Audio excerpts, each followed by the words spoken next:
moving not closer, but farther and farther away from it every day. What the hell does Judas Iscariot have to do with my truth? I didn't hang myself from some olive branch. Not from an olive branch, but on a battlefield in northern Georgia in 1864. Alachina. And the tree oak, I believe. Your Honor, I have to wonder what your honest answer will be when someday asked how different you are now from that day when you died.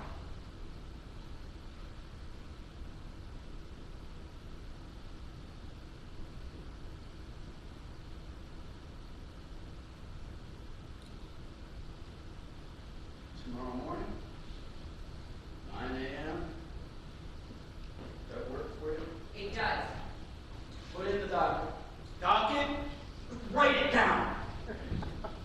Anything else? No, Your Honor. Next fucking case. Fear not, your grace. I shall slay this fallen woman as the crocodile slays the one-legged newt. Very little is actually known about Judas Iscariot. This is my fellow to remember Loretta. On Earth, she's currently on life support. Hi, hello. Have they figured out whether you're coming and going? Not really, any day now, they say. Say, Loretta, you smoke cigarettes? Well, not unconscious on the respirator. Yeah, but you got one for me? Maybe in my clutch. Oh, here. Oh, snap, new books! Yeah, you my girl now. You gotta like it. It's a NASCAR lighter. But anyways, about Judas, not a lot is known except that he was chosen to be an apostle. He betrayed Jesus and then he hung himself. Not a lot to know, especially when we're meant to rely on facts. You know, I had an uncle. Can I say this? Yeah. When I was a little girl, my drunk Uncle Pino, he used to like to go around saying, I believe because it is absurd, it is certain because it is impossible. What did he mean by that? no clue, but I think he made Ladies, we're back. Oh wait, hold up. Now that's Bush Honeywell. Unlike Loretta, he definitely did. But also, unlike Loretta, he has no real interest in finding that out. So, did we miss anything here? Oh, just some crap about the essential paradox of man. I refuse to juxtapose the absolute to the relative and some such about paradox as an ontological definition which expresses the relation between existing cognitive spirit and eternal truth. You know, bullshit. Listen, they handed out the lunch menus and ordered you guys a combo club of fritters. fritters. Awesome. Thanks, Butch. Right this way, ladies. Next witness, magnificent great sir, the prosecution now calls Henrietta Iscariot, mother to Judas Iscariot. State your name, ma'am. Henrietta Iscariot. Good day, Mrs. Iscariot. Good day. I can't help but notice, Mrs. Iscariot, that you are a very well-built woman. Would it be fair to say your cup runneth over? All of the Iscariots are buxom, if that's what you mean. My meaning exactly. Now then, you recall that Judas Iscariot as an infant was prone to steal more than his fair share of milk from your deliciously well-proportioned bosom. I do not recall that, no. Very well, but do you recall this? I take you back to the year 8. You were single parent, raising many children, Judas being your eldest as a man of the family. You sent him out fishing to get food for you and his poor starving sisters. What happened next? Do I have to answer? Tell the truth, man. Judas did not come home until very late. I waited by the fire. I was worried he was only 8.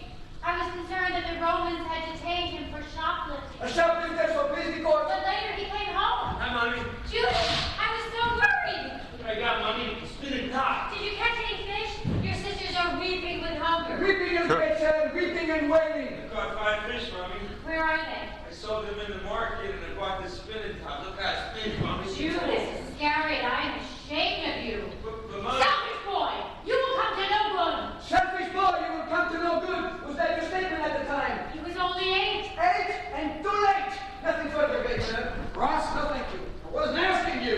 Mrs. Iscariot, what happened the next day? Judas ran away from home that night, and I searched for him the next day. And later in the afternoon, I observed the following. Hi. Hi. Hi.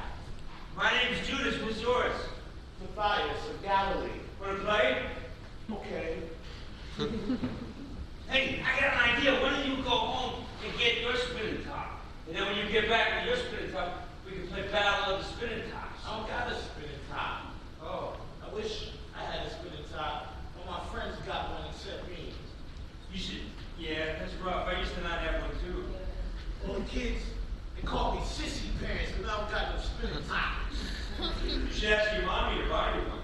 I don't got a mommy. Well, ask your daddy. I got a daddy, but he's very stern. He don't believe in spinning tops, so I can't never get one. Wow. Yeah. Probably think I'm a sissy pants too. No, hey man, don't cry. It's just so hard to get through life without a spinning top, you know? You want to try mine? Real? Here.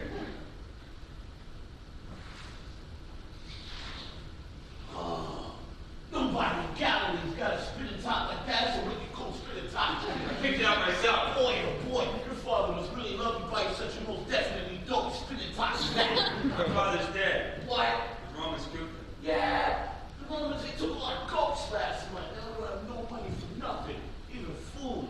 So my father makes me go to the butcher and ask for bones for my dog. I don't have a dog. The butcher knows that I don't have a dog, but he gives me the bones because he takes pity on me, and I give him to my father, and he makes soup for us with the bones, and we eat it. It tastes really bad. My grandma says that my father's pride is wounded because he can't earn no money because the Romans took all our goats. It's like everything's messed up, and I can't have a spinning top or nothing. Uh-oh. What? I better go home now. I have to be home before 6. My father's very stern. Okay. Thank you for letting me play with your spinning top, Judas. Hey, maybe one day my daddy will get some more goats, and then I'll get a spinning top, and then I'll come back and play spinning tops with you, because that was really fun. The sad boy started to leave, and then Wait. Here. What? You can have it. I can have your spinning top? Yeah. For real? Yeah. Wow, you shouted. Yeah, Judas. Thanks. Ooh. when people ask me who my son was, I tell them that story. Thank you, Mrs. Iscariot. The witness is excused. Not so fast. Mrs. Iscariot, your son was picked up by the Roman authorities the very next day on the charge of stealing a blind man's staff, correct? A blind man's staff that he then pawned to Omar the baker to purchase, it says here, cotton candy and a royal blue spinning top, correct? Correct? Is that correct, Mrs. Iscariot? I don't recall. It was a long time ago. Speak into the microphone. There's no microphone. Yes, this is true. We have reason to believe that the staff-deprived blind man in question was later run over by a rabid Judean camel. Here is the death certificate. No further questions. Yes, great white sir. The prosecution now calls the incomparable Mother Teresa to the stand. Name. You say something?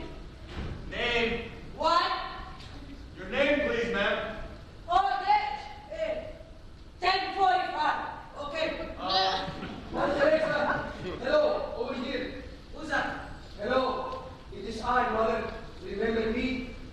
Oh, yes.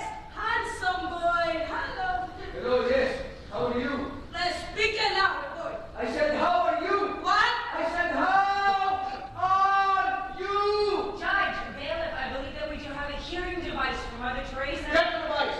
I believe you have the device, sir. What? Here. Ma'am? Put these on, ma'am. What?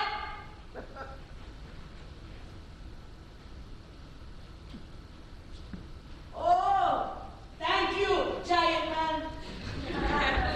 Yes. Hello, Mother, yes. Can you hear me now? Yeah. How about now?